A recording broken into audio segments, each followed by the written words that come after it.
OSU plays host to the NHL. And the man who's got the keys to Ohio Stadium on his key ring joins us right now. President of the Ohio State University, Ted Carter, joining us now. Appreciate you being with us. Good morning. We know it's going to be a long day of hosting, I guess, today, but we appreciate you being with us. But an exciting day. Absolutely. So exciting. No kidding. Yeah, very excited about it.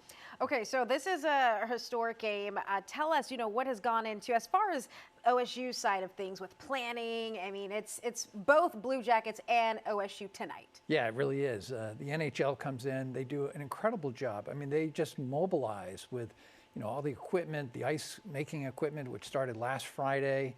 The weather's been, cooperating. We've got good weather for tonight for the game. And, of course, we've just let them kind of take over the shoe and put our brand out there. Obviously, you've had great shots of the stadium. It's going to be really fun tonight. Now, you have got a long history with hockey. I mean, tell us how much hockey has meant to you. So much so that when you were a fighter pilot, your call sign was Slapshot. Yeah, I grew up with hockey. My dad played at Providence College, so it's in our family. I grew up in a small town in Rhode Island on a pond. That's where I learned to play. I played 4 years at the Naval Academy. I was a team captain in 1981, and I played as an adult overseas in Japan and Florida and San Diego, all over the country.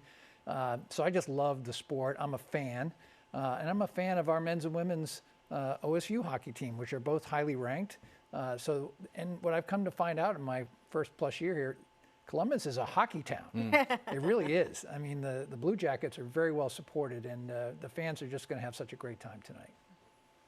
So I want to ask you, where will you be sitting inside of the shoe? I mean, are you going to be out in the elements? I will be. Nice. I will be down at ice level for the beginning of the game with a couple of our football players. So that'll be fun for the start.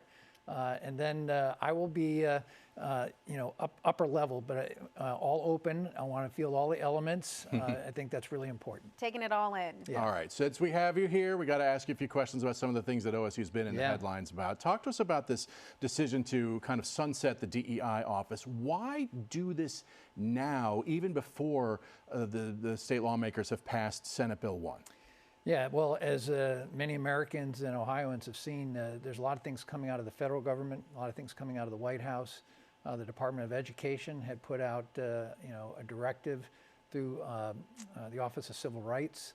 Had a deadline of February 28th to sunset certain programs. There was some contesting on that from, happening in some of the courts. But when we looked at all that, and of course, we're still going through reviews, we felt that the risk of losing federal aid and funding to us had we not taken this action was very high, and that would have significant impact on the majority of our students. We're talking Pell Grants, student loans. So what we're finding is, even though we were transparent and talked about this, most schools are going through this. They're doing the same thing that we did, and it's hard. It's hard. And the last thing I just want to say on this is, the support we're doing for our students won't stop. Not with this action. We'll support all of our students. The scholarships that are associated with the Office of Diversity and Inclusion, the Morrell scholarships, the Young Scholars, it's over 1,000 Morrell Scholars and about 200 Young Scholars. All those will continue, and the support for them and our students.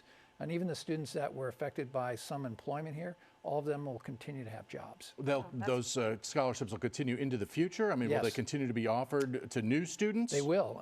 We'll have to change some of the requirements for them to follow federal and state law.